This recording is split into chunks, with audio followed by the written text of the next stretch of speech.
গেল ৩ বছরে রুশ সামরিক বাহিনীর হয়ে ইউক্রেনে যুদ্ধে গিয়ে প্রাণ হারিয়েছে ৯৫,০০০-এরও বেশি মানুষ। ইউক্রেনের বিরুদ্ধে লড়তে গিয়ে প্রাণ হারিয়েছে সশস্ত্র গোষ্ঠীগুলোর ২১,০০০-এরও বেশি যোদ্ধা। নিহতের এই তালিকাতে রয়েছে বাংলাদেশ, উজবেকিস্তান, তাজিকিস্তান সহ বেশ কয়েকটি দেশের নাগরিকরা।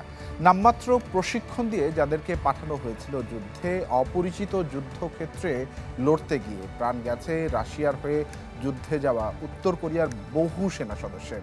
এখনও রাশিয়া ইউক্রেন যুদ্ধক্ষেত্রে রয়েছেন বহু বাংলাদেশি।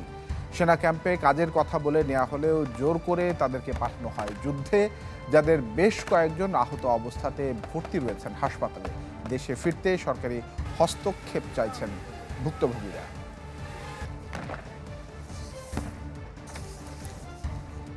দর্শক, সার্বিক এই বিষয়টি নিয়ে আসলে কথা বলতে চাই। সেন্ট পিটার্সবার্গ হাসপাতালে রয়েছেন আহত অবস্থায়, মাইন বিস্ফোরণে তিনি আহত হয়েছেন বাংলাদেশের আরমান মণ্ডল, এবং আমাদের আরেক সহকর্মী তিনি আমার সঙ্গে যুক্ত হয়েছেন তারেক মাহমুদ, মস্কোতে রয়েছেন তিনি।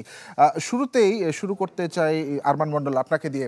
আমি দেখতে পাচ্ছি আপনি হাসপাতালে বেডে শুয়েছেন। শুরুতেই আপনার শারীরিক অবস্থাটি সম্বন্ধে যদি আমাদেরকে অবহিত করেন, এবং কেমন আছেন এখন আসলে? শারীরিক অবস্থা এখন মোটামুটি আগের থেকে তুলনায় একটু ভালো, কিন্তু এখানে সুস্থ হলে আবার তারা যুদ্ধে পাঠাবে, এই ঝুঁকিতে আছি এখন।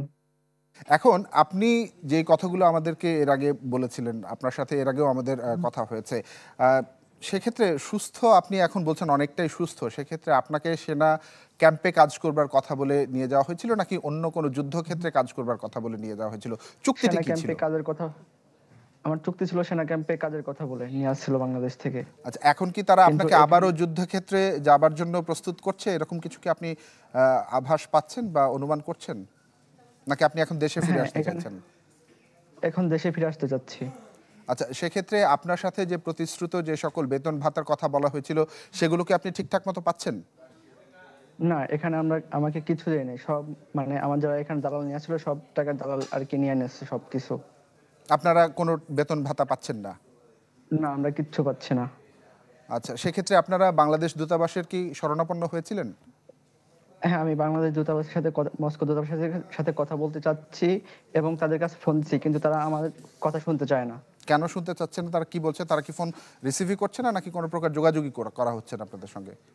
ফোন রিসিভ করেছিল এবং তাদের সাথে কথা বলতে চাইছিলাম, কিন্তু তারা কথা বলে নাই। আচ্ছা, ঠিক আছে, আপনি আমাদের সঙ্গে থাকুন। আমাদের সঙ্গে তারেক মাহমুদ রয়েছেন মস্কো থেকে। তারেক, নিশ্চয়ই আপনি শুনছিলেন আরমানের কথা। তিনি বলছেন যে বাংলাদেশ থেকে তাদেরকে আসলে যে ধরনের সেনা ক্যাম্পে কাজ করবার কথা বলে নিয়ে যাওয়া হয়েছিল, যে বেতন ভাতা দিবে প্রতিশ্রুতি দেওয়া হয়েছিল, সেগুলো তারা পাচ্ছেন না, এবং দূতাবাসে তারা যোগাযোগ করবার চেষ্টা করলেও সেখান থেকেও আসলে তারা সঠিকভাবে তাদেরকে কোনো দিক নির্দেশনা দিচ্ছে না। এই সমস্যাটি কেন হচ্ছে? জি, ধন্যবাদ আপনাকে। আমি আমাদের যে যিনি আছেন আমাদের সাথে আরমান মণ্ডল, ওনার কথার প্রসঙ্গ থেকে একটু আগে বলে রাখি যে এখানে রাশিয়ার আর্মি ক্যাম্পে কিন্তু কোনো ক্লিনার বা আপনার বাবুর্চি এসব কাজ করে এসব কাজের জন্য নিয়ে আসা হয়, এই মিথ্যা কথাটি আসলে বাংলাদেশে যারা দালাল চক্র রয়েছে তারা বলে থাকে। কিন্তু রাশিয়ার আর্মি ক্যাম্পে যে এই ধরনের কোনো কাজের পজিশন নেই। ওরা যেটা আসে সরাসরি যুদ্ধে অংশগ্রহণের জন্য নিয়োগ করে থাকে তারা। তো এটি একটি বিষয়। আরেকটি বিষয় যেটা হচ্ছে, যুদ্ধ শুরু হওয়ার থেকে এখন পর্যন্ত রাশিয়ান গভর্নমেন্টের পক্ষ থেকে কোনো হতাহতের কোনো চিত্র দেওয়া হয়নি, যার কারণে আমরা এক্স্যাক্টলি তথ্য আমাদের কাছে এই মুহূর্তে হতাহতের সংখ্যার ব্যাপারে নেই। জি। আরেকটি বিষয় যেটা রয়েছে, আমরা রিসেন্টলি একজন ভুক্তভোগীর কাছ থেকে কিছু গুরুত্বপূর্ণ নথিপত্র পেয়েছি, যেখানে তার মধ্যে ছিল তার যুদ্ধে যাওয়ার যে চুক্তিপত্র, যেটা সম্পূর্ণটাই রাশিয়ান ভাষায় লেখা। আরো একটি আমরা চুক্তি পেয়েছি যেটা মোটামুটি ইংলিশে লেখা। সেখানে আমরা দেখেছি যে কিছু বলা হয়েছে যে তাদের যদি আংশিক কোনোভাবে মাইনর ইনজুরি হয়, সেক্ষেত্রে 5 মিলিয়ন রাশিয়ান রুবল তারা ক্ষতিপূরণ দিবে। পাশাপাশি এরপরে কেউ যদি মেজর কোনো ইনজুরি হয়ে থাকে, সেক্ষেত্রে 8 মিলিয়ন রাশিয়ান রুবল দিবে, এবং যদি কেউ 6 মিলিয়ন রাশিয়ান রুবল দিবে, এবং যদি খুব বড় ধরনের প্রাণহানি হয়, সেক্ষেত্রে বলা হয়ে থাকে, তারেক, আপনাকে একটু বলেছিল যে থামিয়ে দিয়ে 8 একটু মিলিয়ন জানতে রাশিয়ান চাই। রুবল দিবে। জি, তারেক, আপনাকে একটু থামিয়ে দিয়ে জানতে চাই, এই যে আপনি যেই রুবলের কথা বলছিলেন, 500-600 রুবল দেওয়া হবে আহত বা বা- বা- সেই ক্ষেত্রে সেই ধরনের প্রতিশ্রুত অর্থ কি তারা এখন পর্যন্ত কেউ পেয়েছেন? এরকম কোনো তথ্য কি আপনার কাছে আছে? আহ, জি না, এই মুহূর্তে আসলে সে তথ্য এখন পর্যন্ত কেউ এরকম অর্থ পেয়েছেন সে ধরনের কোনো তথ্য আমাদের কাছে নেই। যেটি হচ্ছে রাশিয়ান যখন তাদেরকে কিন্তু একটি ব্যাংক কার্ড দেওয়া হয় যখন তারা এখানে যুদ্ধে আসে বা কাজে যোগ দেয়, সেই ব্যাংক কার্ডটি আসলে এই অ্যাক্সেস যখন তারা যুদ্ধে চলে যায় এটার অ্যাক্সেস কার কাছে থাকে সেটা নিয়ে আমরা তথ্য নেওয়ার চেষ্টা করছি। তবে যেটা আপাত দৃষ্টিতে যেটা মনে হচ্ছে যে বাংলাদেশ থেকে যারা দালাল চক্র যারা আছে বা রাশিয়াতে যে দালাল চক্রের বা সহযোগিতা তারা কাজ করে তারা হয়তো বা এই অর্থ হাতিয়ে নিয়ে থাকতে পারে, তবে এই বিষয়টি আমরা এখনো নিশ্চিত নই। এখানে আমরা রাশিয়াতে কিছু এনজিও রয়েছে যেতে আমরা সরকারি কোনো তথ্য পাচ্ছি না। কিছু এনজিও রয়েছে তাদের সাথে আমরা আসলে যোগাযোগের চেষ্টা করছি যে তারা এই বিষয়ে আমাদের কোনো তথ্য বা কোনো সহায়তা দিতে পারে কি না। বাংলাদেশ থেকে যারা ইতিমধ্যে হতাহত হয়েছেন বা কেউ যদি নিহত হয়ে থাকে তার পরিবার কিভাবে ক্ষতিপূরণটা পেতে পারে আমরা সেটা নিয়ে কাজ করছি। কিন্তু একটি বিষয় যেটা যেটা বলছেন দূতাবাসের বিষয়টা, দূতাবাসের সাথে আসলে আমরা এবং ব্যক্তিগতভাবে কয়েকবার যোগাযোগের চেষ্টা করেছি। দূতাবাস এই বিষয়টা নিয়ে যে কোনো ধরনের বিবৃতি বা কোনো ধরনের তথ্য বা কোনো ধরনের কমেন্ট করতে আসলে অস্বীকৃতি জানিয়েছেন।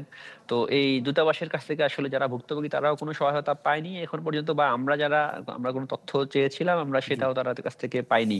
আর সেক্ষেত্রে যেটি সেক্ষেত্রে সেক্ষেত্রে বাংলাদেশ সহ অন্যান্য দেশ থেকে যারা এই ধরনের ফরেনার যুদ্ধক্ষেত্রে গিয়েছে কাজের ভিসাতে বা অন্য কোনো ভিসাতে, যদিও চুক্তিটি বলছেন আপনি যে যুদ্ধে অংশগ্রহণ করার ক্ষেত্রে, তারা যদি ফিরতে চায় দেশে সেক্ষেত্রে তাদের প্রক্রিয়াটা কি হবে?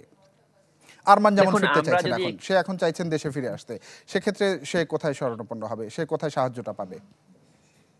দেখুন এটি আসলে দূতাবাসের দায়িত্ব এবং আমাদের পররাষ্ট্র মন্ত্রণালয়ের দায়িত্ব। কূটনৈতিক ভাবে একটাই উপায় খোলা আছে যে কূটনৈতিক ভাবে যদি আলোচনার মাধ্যমে দুই দেশের সরকার আলোচনার মাধ্যমে তাদেরকে ফিরিয়ে নেওয়ার কোনো উদ্যোগ নেয়, আমরা এই ক্ষেত্রে ভারতের উদাহরণ দিতে পারি যে ভারতের আপনি হয়তো বা জেনে থাকবেন কয়েক মাস আগে ভারতের মিডিয়াতে খুব কয়েকটা নিউজ হয়েছিল ভারতের অনেকজন নাগরিক যুদ্ধে অংশগ্রহণ করেছে। ভারত কিন্তু কূটনৈতিক আলোচনা চালিয়ে কূটনৈতিক ভাবে রাশিয়ান গভর্নমেন্টের সাথে যোগাযোগ করে তাদের যে সৈন্য যাদের যে নাগরিকরা এখানে ছিলেন তাদেরকে ফিরিয়ে নিয়ে গেছেন। তো এই মুহূর্তে ওনাদের মধ্যে যারা ভুক্তভোগী রয়েছেন তারা যদি এখান থেকে ফিরে যেতে চান এই শুধুমাত্র কূটনৈতিক উপায়ে সরকার এটি সমাধান করতে পারে, যেটি উদ্যোগ নিতে পারে বাংলাদেশের পররাষ্ট্র মন্ত্রণালয় এবং এখানে তার মস্কোতে যে মানে রাশিয়ান বাংলাদেশি বাংলাদেশ দূতাবাস রয়েছে তাদের দূতাবাসে আসলে মাধ্যমে। টনকটি নড়তে হবে পররাষ্ট্র মন্ত্রণালয়ের সহযোগিতায়। জি। ধন্যবাদ আপনাকে তারেক, এবং একই সঙ্গে আরমান মণ্ডল, আপনার জন্য শুভকামনা রইল, নিরাপদে থাকবেন, ভালো থাকবেন। দর্শক আমরা ধন্যবাদ আমাদের সঙ্গে যুক্ত হওয়ার জন্য। দর্শক আমাদের সঙ্গে যুক্ত হয়েছিলেন সেন্ট পিটার্সবার্গ হাসপাতাল থেকে ম্যান বিস্ফোরণে আহত আরমান মণ্ডল, এবং আমাদের আরেক সহকর্মী কথা বলছিলেন মানব পাচার ইস্যু নিয়ে তারেক মাহমুদ। আমরা মস্কোতে তিনি আমাদের সঙ্গে রয়েছেন, তিনি আমাদের সঙ্গে যুক্ত হয়েছিলেন।